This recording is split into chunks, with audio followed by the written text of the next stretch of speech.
there's a bit of a shakeup at the World Bank, and it may be just what the doctor ordered. Now, the doctor, of course, being the medically trained head of the bank, Jim Yong Kim.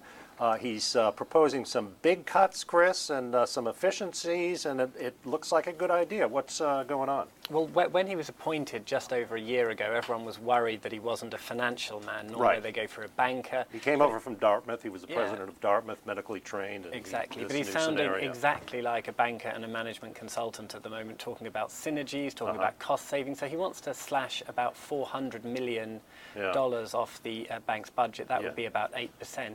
The really encouraging thing, I suppose, is not so much the money in itself. The bank has quite a lot of that. It's more trimming away layers of bureaucracy, trying to get the bank to coordinate.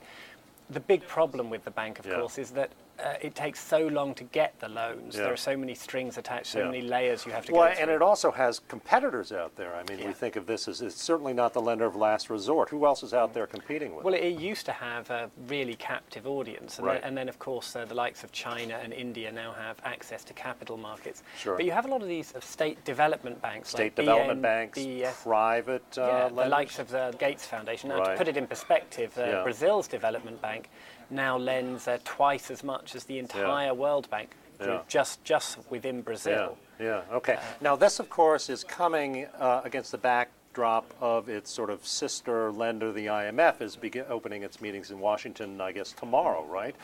Kind of a bad time to be welcoming visitors to Washington, but tell us a little bit about what's going on there, nobody likes house guests when you're having a domestic row, and that's exactly what the problem is at the moment, that you have finance officials from 188 member countries, the world media descending on the town, just at the time when the US Congress is paralyzed.